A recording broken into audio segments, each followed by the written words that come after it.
नमस्कार दोस्तों, मैं राहुल। आज का जो टॉपिक है वो है सीएसडी कैंटीन स्टोर डिपार्टमेंट से गाड़ी कैसे लेनी है।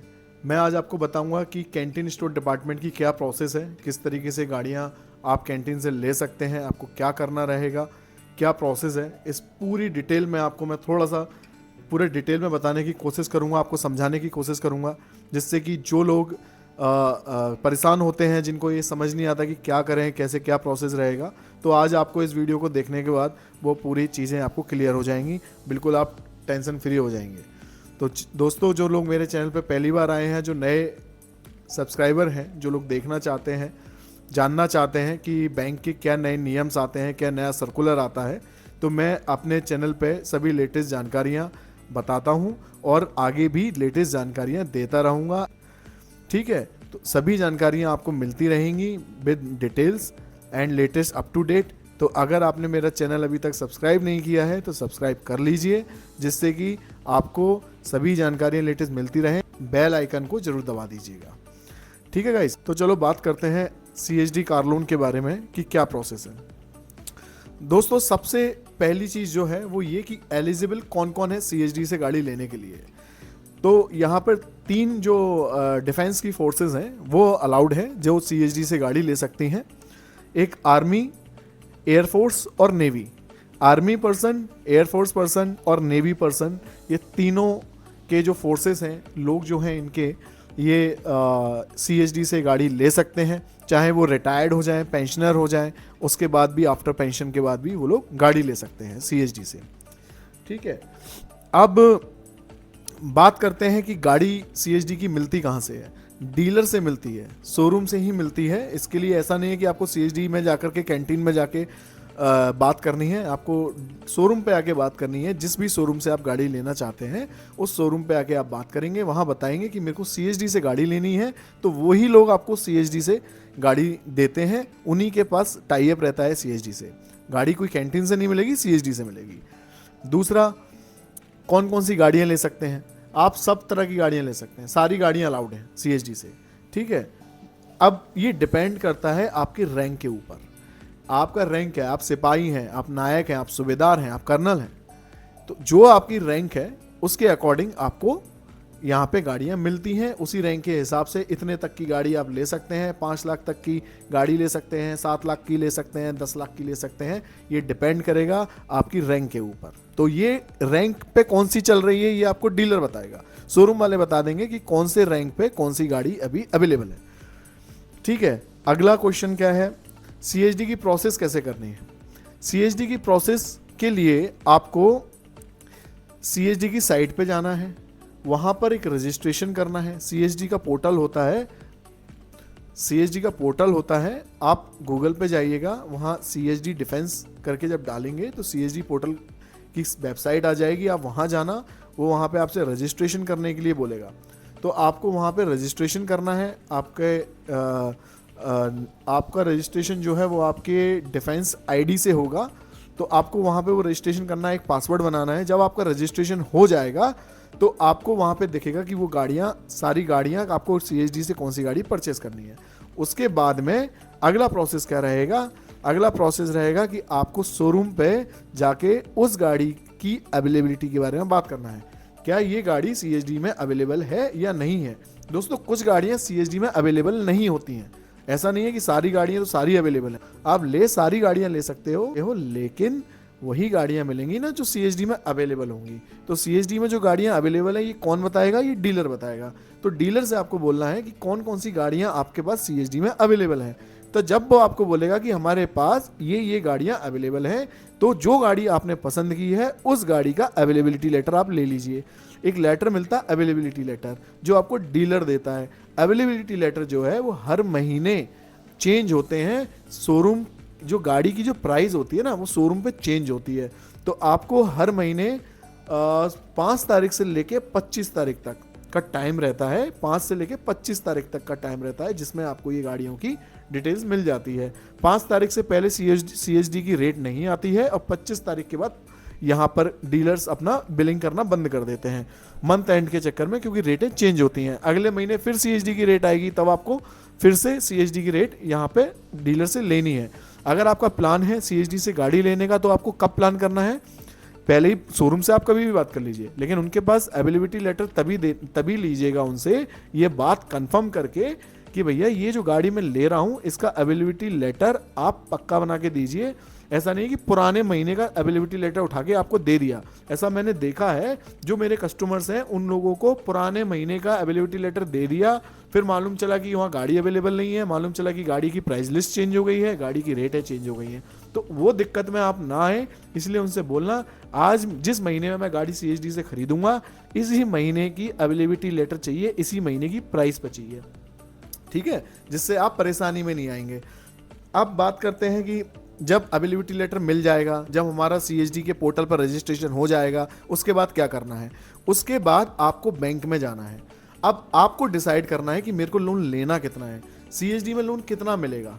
सीएसडी में लोन कितना मिल सकता है, जो सीएसडी ब्लिंक प्राइस होती है, जो गाड़ी पे अवेलेबिलिटी लेटर आपको जो मिलता है उसमें लिख के आएगा ये सीएसडी की ब्लिंक प्राइस है। सिर्फ वो जो ब्लिंक प्राइस है आप उतना ही लोन ले सकते हैं, उससे ज़्यादा नहीं ले सकते। उसका कारण क्या है, आपकी गाड़ी ओवरऑल इंश्योरेंस आरटीओ सब मिला के आपकी गाड़ी पड़ रही है लगभग 10 लाख की, एक्स शोरूम प्राइस है उसका 8 लाख रुपए। तो 8 लाख रुपए से ज़्यादा हम नहीं दे सकते, क्योंकि सीएसडी को कितना पैसा चाहिए, 8 लाख रुपए का। बाकी का इंश्योरेंस आरटीओ एसेसरीज जो भी XYZ चीज़ें एक्स्ट्रा लगती हैं वो शोरूम को देना है। सीएसडी को तो सिर्फ 8 लाख से मतलब है। तो बैंक जब लोन बनाएगी तो वहाँ पे एक ही डीलर सेलेक्ट होता है, दो नहीं कर सकते कि हमने लोन कर दिया, मतलब 9 लाख का लोन कर दिया, 1 लाख मैंने डीलर में डाल दिया और 1 लाख मैं सीएसडी में डाल दूंगा। मैं लोन का पार्टीशन नहीं कर सकता, यहाँ पे बैंक लोन का पार्टीशन नहीं कर सकती है। एक लोन बनेगा, एक ही पार्टी को जाएगा। तो सीएसडी को सिर्फ 8 लाख का लोन चाहिए, तो 8 लाख ही हम लोग सीएसडी को दे सकते हैं। इसीलिए यहाँ पर एक कंडीशन है कि सीएसडी में एक्स शोरूम से ज़्यादा नहीं ले सकते आप। सीएसडी प्राइस में मैंने अमूमन देखा है कि डिस्काउंट भी अवेलेबल नहीं रहते हैं, कोई डिस्काउंट नहीं मिलता है। तो सीएसडी की जो प्राइस है, आप बार बार इस बात को ध्यान रखिएगा कि आपको सिर्फ एक्स शोरूम प्राइस का ही लोन मिलेगा सीएसडी पे। तो एक्स शोरूम प्राइस सपोज करो 8 लाख है, तो 8 लाख का बैंक आपको पूरा लोन दे सकती है। आप 8 लाख रुपए का बैंक से लोन लें, उसके बाद बैंक आपको 2 लेटर जारी करेगा। कौन कौन से लेटर है, मैंने यहाँ अपने पास रखे हुए हैं, ये मैं भी स्क्रीन पे भी आपको दिखा दूंगा।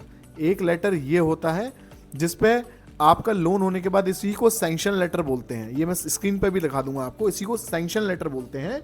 इसके साथ में एक और लेटर मिलता है जिसको बोलते हैं पेमेंट रिसीप्ट, जो बैंक ने आपका पेमेंट कर दिया है डीलर को वो।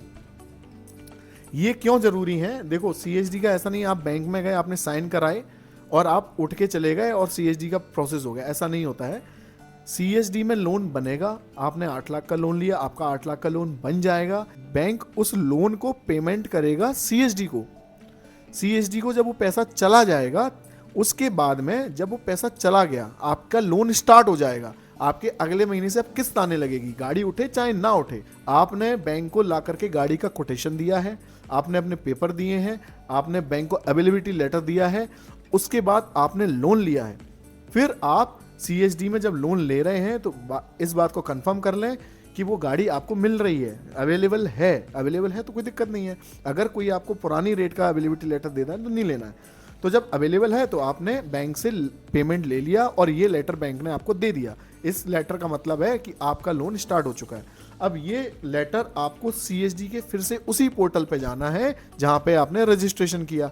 अब आपने जहाँ पे रजिस्ट्रेशन किया वहीं पे वो आपसे आप खोलिएगा तो वहाँ पे आपसे सभी डॉक्यूमेंट्स मांगेगा, लोन सैंक्शन लेटर, कितना लोन लिया है, पेमेंट रिसीप्ट, सब आपको पीडीएफ में अपलोड करने हैं। तो ये लेटर आपको बैंक से मिल जाते हैं, आप पीडीएफ बना करके उस पर अपलोड करा दीजिए। हालांकि डीलर वाले इस चीज़ों में मदद कर देते हैं, आप डीलर से करा सकते हैं। अगर आप थोड़ा सा टैकी हैं, थोड़ा सा मोबाइल वगैरह अच्छे से चलाना जानते हैं, इन सब चीज़ों के बारे में जानते हैं, तो आप खुद ही कर सकते हैं। अब जब ये सारी चीज़ें आप अपलोड कर दोगे, उसके बाद में वहाँ पे आपकी प्रोफाइल सबमिट हो जाएगी। अब उनका क्या, जो लोग 8 लाख लोन लेना ही नहीं चाहते, वो ये कहते हैं कि लाइक मेरे को सिर्फ 4 लाख का लोन दे दो, बाकी का पेमेंट मैं करूँगा। तो इसमें 3 तरह के पेमेंट हो रहे हैं। कैसे, 8 लाख रुपए का तो सीएसडी को पेमेंट चाहिए था और 10 लाख की गाड़ी है तो 2 लाख रुपए डीलर को पेमेंट चाहिए था। आप बोलोगे मैं 3 लाख रुपए डाउन पेमेंट करूँगा, 4 लाख रुपए डाउन पेमेंट करूँगा। तो मैंने आपका 4 लाख रुपए का तो लोन मैंने दिया, मैंने उठा के सीएसडी में दिया और आपको लोन सैंक्शन और ये पेमेंट रिसीप्ट दे दिया। इसके बाद में 4 लाख रुपए आपको डीलर किसको देना है, सीएसडी को देना है। तो जब आप पोर्टल पे अपलोड करोगे तो उसमें आप पूछोगे, वो आपसे पूछेगा कितना लोन लिया है, तो वहाँ पे आप डालोगे इतना लोन लिया है, ये पेमेंट रिसीप्ट है, ये बैंक का आईएफएससी कोड है। सब डालने के बाद वहाँ पे नीचे आ जाएगा कि आपका इतना अमाउंट अभी रिमेनिंग है, मतलब 4 लाख रुपए अभी रिमेनिंग है। तो वो 4 लाख आप कैसे पे कर सकते हो, 2 ऑप्शन आते हैं, या तो ई चालान से कर दो, चालान जनरेट करके कर दो, या फिर डेबिट कार्ड क्रेडिट कार्ड से कर दो।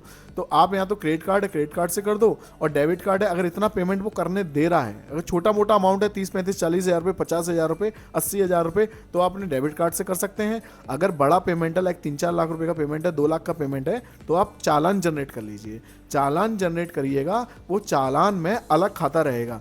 हम जो बैंकर्स हैं वो सीएसडी का जो पैसा डालते हैं वो इनके मुंबई वाले हेड ऑफिस के अकाउंट में डालते हैं, जिसका नाम है canteen store department head office, ठीक है, AFD1 हम उसमें डालते हैं, उसका अकाउंट नंबर अलग है। और जो सीएसडी के बाद में जो आप सीएसडी को मार्जिन जमा करोगे वो अकाउंट नंबर अलग है, वहाँ पे आपको अलग पेमेंट करना रहेगा। तो वो पेमेंट कैसे करना रहेगा, जब ई चालान आप जनरेट करोगे पेमेंट के लिए, तो वहाँ पे आपको एक RBL बैंक की डिटेल मिल जाएगी कि आपको जो मार्जिन है 4 लाख का वो इस खाते में करना है। फिर आप एक चेक भर दीजिए, बैंक में आइए, NEFT का फॉर्म होता है, वो NEFT का फॉर्म भरना, लगभग आपका 60-70 रुपये का एक्स्ट्रा जो भी चार्जेस लगते हैं वो लग जाएंगे, NEFT चार्जेस रहते हैं, वो चार्जेस लग करके आपका पेमेंट हो जाएगा। वो पेमेंट हो जाएगा, बैंक से आप UTR नंबर वगैरह ले सकते हैं, उसकी रसीद ले सकते हैं, और जा करके उसी पोर्टल पे फिर वो अपलोड कर देना। उस हिसाब से आपका वहाँ पे भी आपका पोर्टल में पैसा जमा हो जाएगा। तो वो CSD की प्रोसेस इस तरीके से भी हो गई। तो ये चीज़ों का आपको ध्यान रखना है कि इस तरीके से होता है। अगली चीज़ें क्या हैं, मैंने मैक्सिमम लोन के बारे में बता दिया। बैंक की प्रोसेस पूरी नॉर्मल रहेगी, कोई अलग से कोई प्रोसेस नहीं है। जो स्कीम हम लोग नॉर्मल लोगों को देते हैं वही प्रोसेस यहाँ पे आप लोगों के लिए रहेगी। कोई रेट ऑफ इंटरेस्ट में चेंजेस नहीं मिलेंगे, कोई स्कीम में चेंजेस नहीं मिलेंगे, प्रोसेसिंग फीस 0 है। और वैसे भी आर्मी, BSF, डिफेंस वाले जितने भी लोग हैं इन सब के लिए 0 रहती है, हमेशा प्रोसेसिंग फीस 0 रहती है। लेकिन कभी जब प्रोसेसिंग फीस लगने लगती है तो और लोगों के लिए लगेगी, लाइक पुलिस वालों के लिए लगेगी, वकील के लिए लगेगी, एजुकेशन डिपार्टमेंट्स के लिए लगेगी, बिजनेसमैन के लिए लगेगी, सबके लिए लगेगी। लेकिन आर्मी, नेवी, आपका एयरफोर्स, BSF, CRPF, इन लोगों के लिए कभी भी प्रोसेसिंग फीस कभी नहीं लगती है बैंक में, ठीक है। तो ये हो गया। अब लोन के बाद की प्रोसेस भी मैं आपको बता चुका हूँ। जब लोन हो जाएगा तो आपको अपलोड कर देना है, वो अपलोड हो जाएगा, आपकी फाइल सबमिट हो जाएगी। उसके बाद क्या होगा, उसके बाद 2 से 3 दिन का समय लगता है, एक LS ऑर्डर आता है। वो LS ऑर्डर आपको ऑनलाइन साइट पर दिख जाएगा। वो आपको जाकर के कैंटीन, जो आपके जहाँ भी आप कैंटीन लेते हैं, कैंटीन आपका कैंटीन होगा, आपके कैंट का कैंटीन होगा, आप कैंटीन में जाके संपर्क करें, वहाँ से जाकर के अपना लेटर लेके आ जाएं। वो लेटर आपको लेके आना है और वो लेटर के बेसिस पे आपको यहाँ पे वो लेटर आप LS ऑर्डर ला करके डीलर को दे देंगे। फिर डीलर वाला उस LS ऑर्डर की बेसिस पर आपसे पूरा मार्जिन जमा करा लेगा, जो भी बकाया डीलर का पैसा होगा, इंश्योरेंस RTO का, वो जमा करा लेगा और आपको फिर गाड़ी हैंड ओवर हो जाएगी। तो दोस्तों ये प्रोसेस है, इस तरीके से है। पहला रजिस्ट्रेशन, उसके बाद में डीलर से अवेलेबिलिटी लेटर लेना, डीलर से पूरा कंफर्म कर लेना, उसके बाद बैंक से लोन लेना, या तो बैंक से पूरा लोन ले रहे हो तो पूरा जमा हो जाएगा 1 शॉट, फिर आपको कोई मार्जिन जमा नहीं करना। अगर आप लोन कम लेते हो तो बैंक का जो पैसा है वो उसमें अपलोड करेंगे, जो मार्जिन का पैसा है वो आप खुद से बाय चालान जनरेट करेंगे या डेबिट कार्ड से पेमेंट कर देंगे तो सबमिट हो जाएगा, या फिर आप बैंक में आके NEFT करा के वो सबमिट करा सकते हैं। उसके बाद में जब वो पोर्टल अपलोड हो जाता है तो 3 दिन का समय लगेगा। 3 दिन बाद आपको LS ऑर्डर मिल जाएगा। LS ऑर्डर आपको डीलर पे देना है, डीलर फिर आपको गाड़ी दे देगा। तो ये पूरी CSD की प्रोसेस रहती है। सुनने में थोड़ा सा टिपिकल है लेकिन बहुत सिंपल है, कुछ नहीं है। जब हम करते हैं ना तो हमें ज़्यादा इजी लगने लगता है, हमें देखने लगता है कि हाँ ये है, तो उसमें कुछ भी नहीं होता, बहुत सिंपल प्रोसेस है। बस आपको ये पता होना चाहिए कि आपको कौन सी गाड़ी मिलेगी। तो उसके लिए आप आएँ, एक बार डीलर पे विजिट करें और वहाँ से बात करके वहाँ से अवेलेबिलिटी लेटर लें और फिर बैंक से लोन करा लें। बहुत सिंपल है, बैंक भी 2 घंटे के अंदर लोन कर देता है आपका, सारी प्रोसेस सेम मिलेंगी। सो गाइस, अगर आपको मेरी वीडियो अच्छी लग रही है, आपको कुछ समझ में आया, जिन लोगों के कुछ डाउट्स है वो क्लियर हुए, तो मेरी वीडियो को लाइक कर लीजिए, सब्सक्राइब कर लीजिए। आपको ऐसे ही इम्पोर्टेंट अपडेट्स यहाँ पे मिलते रहेंगे। So guys, thank you for watching my video, bye.